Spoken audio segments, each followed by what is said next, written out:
छोटा चेतन को बचपन में ही कोई रेलवे स्टेशन पर छोड़कर चला गया था। ना माँ बाप का अता पता था और ना खानदान का। उसने स्टेशन को ही अपना घर मान लिया था।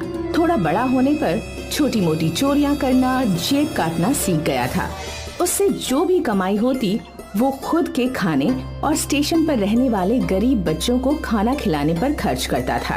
पेट भर गया भैया, अगर आप नहीं होते तो मुझे भूखे ही सोना पड़ता। मेरे होते हुए तुम्हें कभी भी भूखा नहीं सोना पड़ेगा। अगले दिन जब छोटा चेतन जेब कतरी कर रहा था तब वह पकड़ा जाता है। तब पुलिस उसे पकड़कर उसकी अच्छे से धुलाई करती है, फिर जेल में डाल देती है। तुम्हें शर्म नहीं आती चोरी करने में? क्या करूं साहब, और कोई काम आता ही नहीं है। बचपन में बाप ने स्टेशन पर छोड़ दिया। पेट पालने के लिए केवल चोरी ही करना मैं सीख पाया। मैं अच्छी तरह जानता हूँ तुम जैसे चोरों को। पहले तो गरीब होने का नाटक करते हो, फिर लोगों का जेब काटते हो। साहब हम तो काम करना चाहते हैं लेकिन काम मिलता ही नहीं। तभी पुलिस स्टेशन के सामने एक बड़ी गाड़ी आकर रुकती है। पुलिस वाला छोटा चेतन को जेल में डाल देता है। अरे मिनिस्टर साहब आ गए, हटाओ इन सबको। मिनिस्टर साहब के लिए रास्ता खाली करो। छोटा चेतन के साथ जेल में एक और कैदी होता है। छोटा चेतन उससे पूछता है, क्या बात है, जेल का उद्घाटन है क्या? मिनिस्टर साहब का जेल में कैसे आना हो गया? काहे का मिनिस्टर, वो भी हमारे जैसा कैदी है। कैदी? लेकिन सारे पुलिस वाले इसकी इतनी खातिरदारी क्यों कर रहे हैं?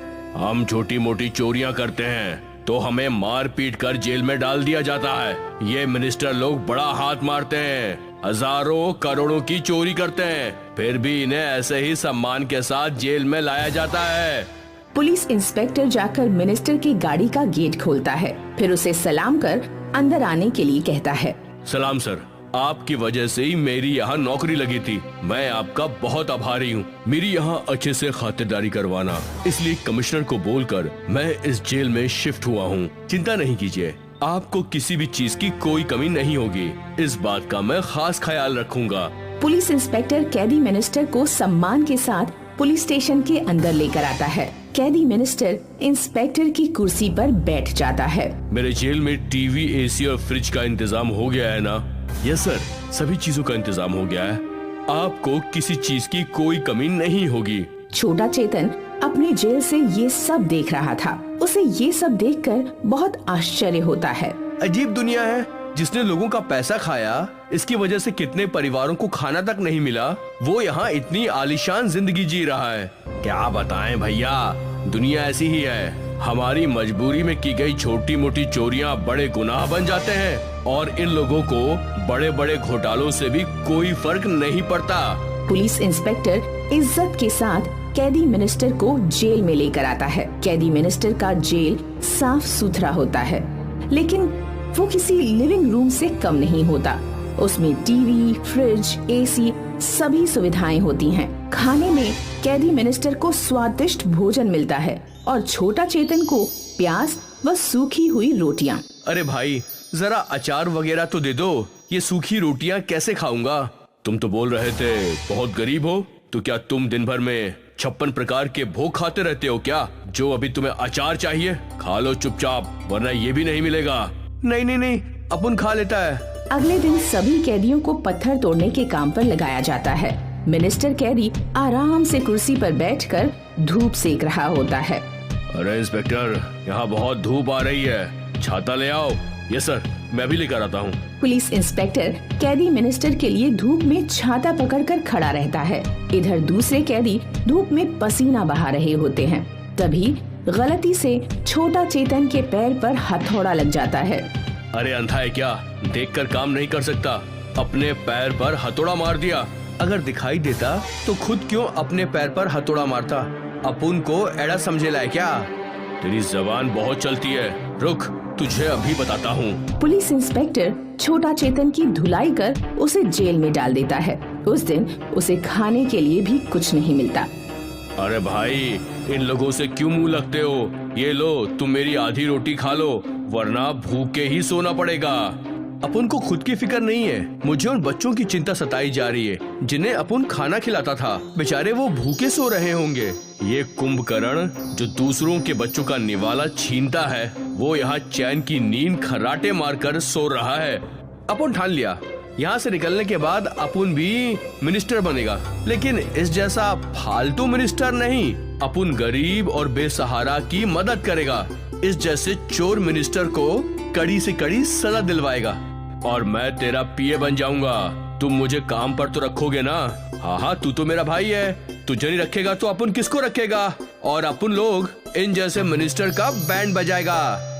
एक दिन छोटा चेतन कैदी मिनिस्टर से पूछता है, अपन जानना चाहता है तुम जैसा मिनिस्टर बनने के लिए क्या करना पड़ता है? तुम जैसे छोटे जेब कतरे के मुंह से इतनी बड़ी बात अच्छी नहीं लगती।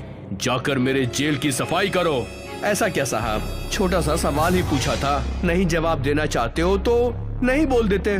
6 महीने बाद छोटा चेतन अपनी सजा पूरी कर जेल से बाहर निकलता है और गरीब बेसहारा का मसीहा बन अपने इलाके का मिनिस्टर बनता है। सभी बच्चों को मुफ्त शिक्षा और भोजन देता है। घोटाला करने वाले मिनिस्टर को कड़ी से कड़ी सजा दिलवाता है। सुमन एक अमीर परिवार की बेटी थी। वह गरीबों से बात करना भी पसंद नहीं करती थी। उसको गरीब लोग पसंद नहीं थे। उसे अपने अमीर होने पर घमंड था। सुमन के घर पर एक शिवानी नाम की महिला काम करती थी। उसकी एक बेटी थी जिसका नाम था कुसुम। कुसुम बहुत ही होनहार और ईमानदार लड़की थी। एक दिन सुमन के घर में पार्टी थी। सुमन ने बहुत से दोस्तों को बुलाया, पर वह कुसुम को आने के लिए मना कर देती है।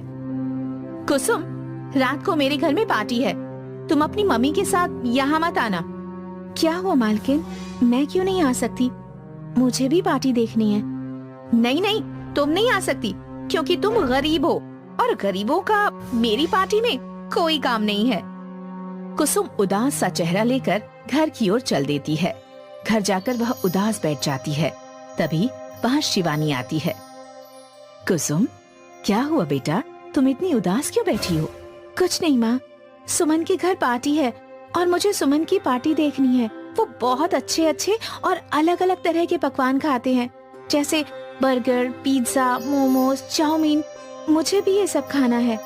बेटा, हम ये सारी चीजें नहीं खा सकते हैं, हमारे पास इतने पैसे नहीं हैं। पर तू चिंता मत कर, मैं तुझे अच्छे से अच्छा खाना बनाकर खिलाऊंगी। अगले दिन सुमन के घर में पार्टी थी। उसके यहाँ बहुत से दोस्त आए हुए थे।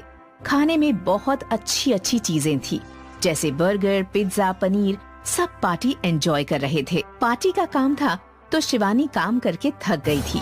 अगले दिन बीमार पड़ी शिवानी ने कुसुम से कहा, कुसुम, आज मेरी तबीयत बहुत खराब है। तुम एक काम करो, सुमन के घर काम करने के लिए चली जाओ और उनसे कहना कि मेरी तबीयत खराब है। कुसुम चली जाती है। कुसुम को देखकर सुमन टेढ़ा मुंह बनाकर उसे कहती है, कुसुम, कल पार्टी में बहुत मजा आया और हम सब ने बहुत एंजॉय किया। ये तो बहुत अच्छी बात है, पार्टी में तो एंजॉय होना ही चाहिए। पार्टी में कुछ खाना बचा था, तुम उसे लेती जाना और खा लेना, क्योंकि खाना कुछ टेस्टी नहीं था तो किसी ने खाया नहीं। पर वो तो बासी खाना है। तो क्या हुआ, तुम गरीबों के लिए ये काफी है। तुम लोगों को ऐसा खाना तो नसीब होता है नहीं। तुम तो वही खाते हो ना, दाल, चावल, रोटी। आखिर तुम्हें बर्गर, पिज्जा, चाउमीन, स्टैंडर्ड का खाना कहाँ मिलता है? कल का है, खा लेना। मुझे तो भूख नहीं है, सोचा तुम्हें भी टेस्ट करा देते हैं। तुम भी क्या याद करोगी? कुसुम खाना लेकर घर आ जाती है और अपनी माँ को सारी बात बताती है। कोई बात नहीं कुसुम, खाना मुझे दे दो। खाने का कभी भी अपमान नहीं करना चाहिए। खाना बहुत नसीबों से मिलता है। कोई बात नहीं, बासी है तो क्या हुआ, मैं इससे तुम्हारे लिए एक स्पेशल डिश बनाती हूँ। फिर तुम इसे पहचान भी नहीं पाओगी कि कौन सा खाना बासी है और कौन सा ताजा।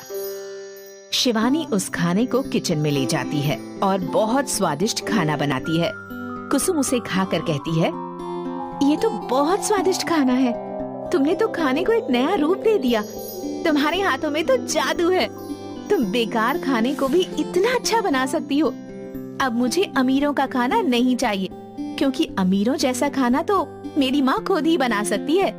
एक काम करो माँ, क्यों ना आप अपना रेस्टोरेंट खोल लो। बेटा, हमारे पास इतने पैसे कहाँ हैं? अब पेट भरने के लिए खाना ही जुगाड़ कर लें, उतना ही बहुत है। बेटा, मैं बस तेरा और तेरे पापा का पेट भर सकूं, इतना ही काफी है मेरे लिए। कुछ समय बाद शहर में एक रेसिपी कंपटीशन होता है जिसमें सुमन और शिवानी दोनों भाग लेती हैं।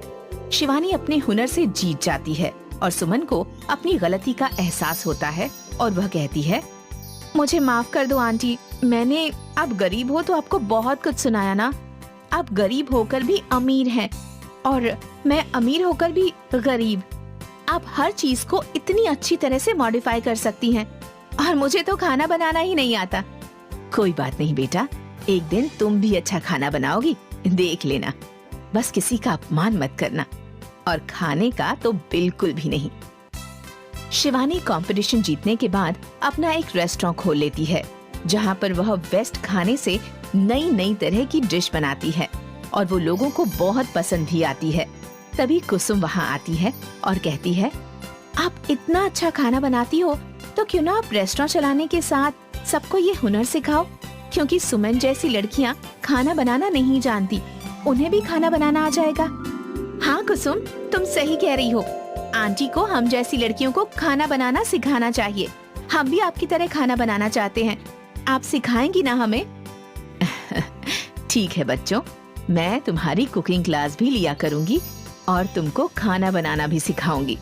फिर तुम सब अच्छा खाना बनाना सीख जाओगी, जिससे तुम्हारी हर जगह तारीफ होगी। एक लड़की को खाना बनाना आना ही चाहिए, ये उसका सबसे बड़ा गुण होता है। अब शिवानी कुछ बच्चों को कुकिंग भी सिखाने लगी, जिससे शिवानी के दिन सुधर गए और वह हंसी खुशी अपने परिवार के साथ रहने लगी। शिवानी इन बच्चों को क्लास में खाना बनाना सिखाती थी, उनसे पैसे नहीं लेती थी और शिवानी के चर्चे दूर दूर तक होने लगे। सभी रेस्टोरेंट में खाना खाने आते और जिनको खाना बनाना नहीं आता वह सिर्फ शिवानी से ही सीखना चाहते थे। कईयों ने तो शिवानी से खाना बनाना सीखकर खाना बनाने का खिताब भी जीता था।